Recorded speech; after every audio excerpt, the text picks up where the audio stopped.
आपने तो देखा होगा कि आज मध्य प्रदेश में कैसी सरकार चल रही है। मेरे ख्याल से 225 महीनों की सरकार है और 250 घोटाले हैं। 18 साल से सरकार चल रही है, 22,000 घोषणाएं की हैं।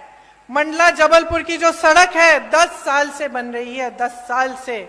पहले 4 लेन की बन रही थी, अब 2 लेन की बन रही है, लेकिन 10 सालों में बना नहीं पाए। वही मैं कह रही हूं, ढंग से नहीं बनी है। आप आ जाइए ना मंच पे।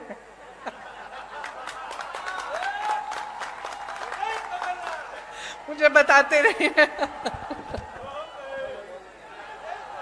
यहाँ की सड़क की तो ये स्थिति है कि गडकरी जी जो मंत्री हैं, जो सड़क बनवाते हैं, उनको आकर माफी मांगनी पड़ी आपके सामने। ये बात है, आप सोचिए। इतने सारे घोटाले, बच्चों के पोषण में घोटाला, मिड डे मील में घोटाला, सर्व शिक्षा अभियान में घोटाला, स्कॉलरशिप में घोटाला, भर्ती परीक्षाओं में घोटाला। तो बच्चों का भविष्य क्या है? आप बताइए बहन, आप ऐसे कर रही हैं, क्या भविष्य है? आप अपनी बच्चों के लिए मेहनत करती हैं कि नहीं? मेहनत करती हैं, मेहनत से उनका पालन पोषण करती हैं। तमाम दुनिया भर की समस्याएं होती है, लेकिन माँ बाप क्या चाहते हैं कि बच्चों की परवरिश ठीक ढंग से हो, बच्चे आगे बढ़े।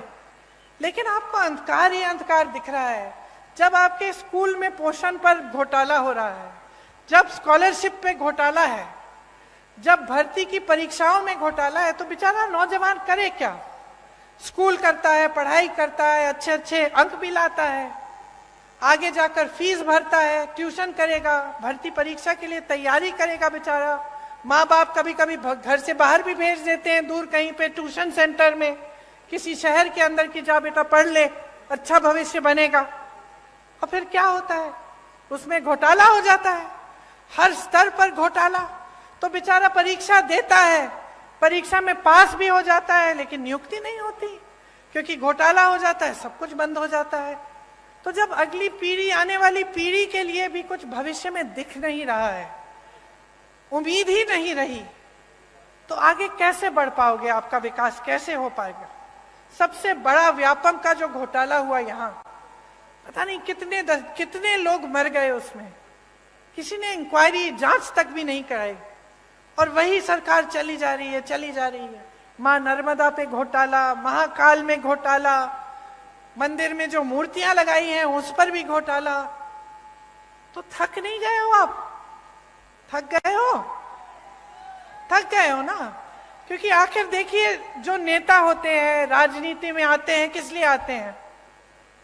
ज्यादातर तो ये भावना रख के आते हैं कि कुछ सेवा करेंगे, आपको आगे बढ़ाएंगे, और आपको भी उनसे कुछ उम्मीद रहती है कि ठीक है, ये मेरे गांव का एक नेता है और मेरे करेगा, है कि नहीं?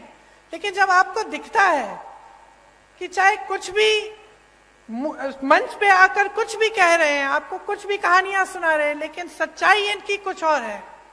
जब आपको दिख रहा है कि सालों से, 10 सालों से आपकी सड़क नहीं बन पा रही है, जब आपको दिख रहा है कि यहाँ नर्मदा मैया में घोटाला हो रहा है, आपके बच्चे आगे बढ़ नहीं पा रहे हैं, यहाँ से पलायन करके चले जा रहे हैं बड़े बड़े शहरों में भटकते हुए नौकरी ढूंढने के लिए, तो क्या आप नहीं सोचते कि बहुत हो गया है, कि अब सरकार बदलने का समय आ गया है? जिन्होंने भ्रष्टाचार किया है उनको सबक सिखाने का समय आ गया है, और एक ऐसी सरकार लाने का समय आ गया है जो आपके लिए काम करे।